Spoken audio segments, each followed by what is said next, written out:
The air tastes like bitter ash, boiling fat, and scorched tallow. You wake up not to the gentle ringing of parish bells, but to a violent, suffocating wall of heat pressing against your chest. It is Sunday evening, September 2, 1666. When people today picture 17th century London, they imagine grand restoration palaces, elegant wigs, aristocratic banter, and opulent court banquets. They forget that the capital was not a stone monument of empire, but an overcrowded, rotting timber maze waiting for a single spark. Tonight, that spark has found its fuel. What started in the early hours at a humble bakery on Pudding Lane has mutated into an unstoppable, roaring leviathan. As dusk falls over the city, the sky does not turn black. It turns a violent, bruised crimson. You are not witnessing a distant disaster. You are standing directly inside the furnace, and your survival depends entirely on the decisions you make in the next few hours. To understand the nightmare of this evening, you have to understand the claustrophobic anatomy of medieval London. The summer of 1666 was brutally hot and dry, turning every oak beam, thatched roof, and tar-coated wall into bone-dry kindling. Streets were so narrow that the upper stories of timber houses leaned outward, nearly kissing across the alleys. When you step out of your door tonight, there is no breeze, only a howling gale blowing relentlessly from the east, driving an endless hurricane of glowing embers straight into your face. Your eyes burn with thick, yellow smoke that smells of burning horse hair, pitch, and centuries of accumulated street filth. There is no municipal fire brigade. There are only leather buckets, primitive hand squirts that barely spit water, and chaotic chains of terrified neighbors. You look down your street and realize the water pipes, made of hollowed elm trunks, have been severed by desperate crowds trying to fill wooden tubs, leaving the entire parish dry.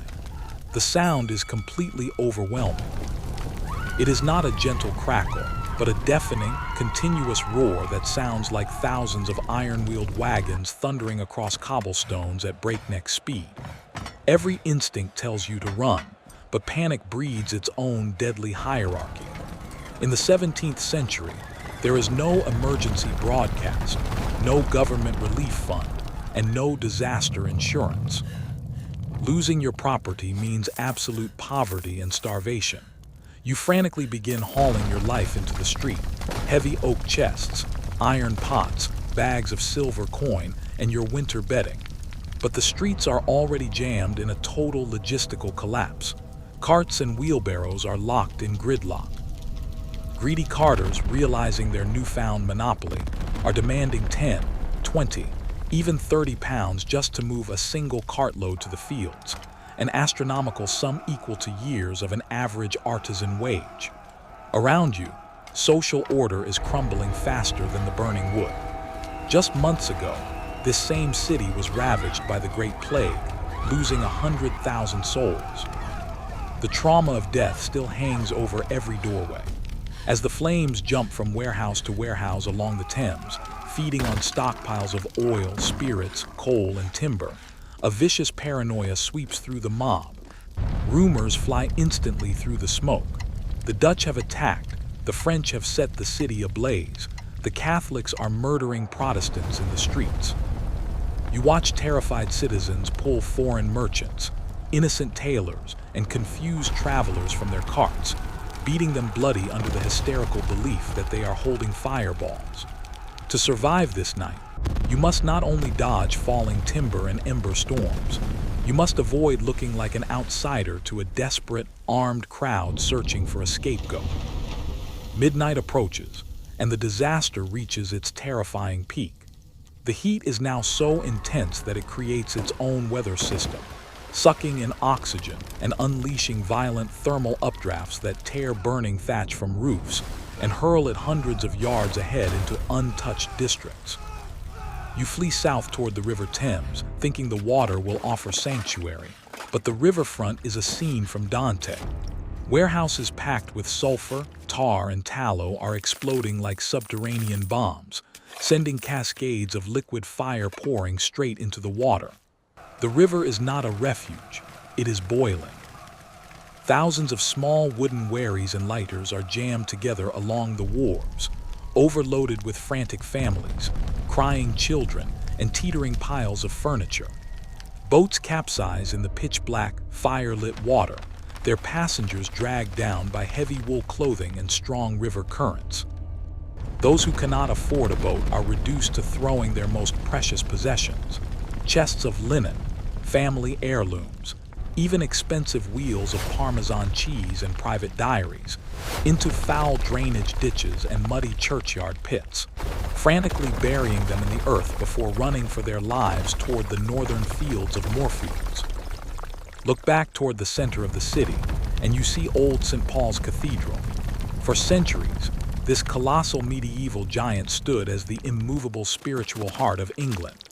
People believed its massive stone walls were invincible, packing its crypts and the surrounding churchyard with millions of books and papers from the stationers of Paternoster Row. But stone is no match for a firestorm. The immense timber roof, spanning hundreds of feet, catches fire with a sudden, thunderous roar. Within minutes, the heavy lead roofing begins to melt, liquefying into searing, silvery rivers that pour down the stone masonry and cascade into the streets like glowing waterfalls. The giant stones of the cathedral begin to crack and explode like cannon fire under the thermal shock.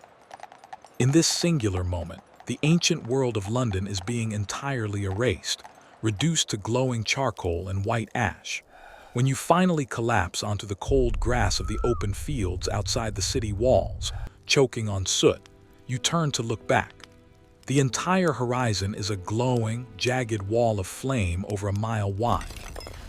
In less than 24 hours, the familiar world of hundreds of thousands of ordinary people, their shops, their life savings, their ancestral homes, and their daily routines has vanished into the sky.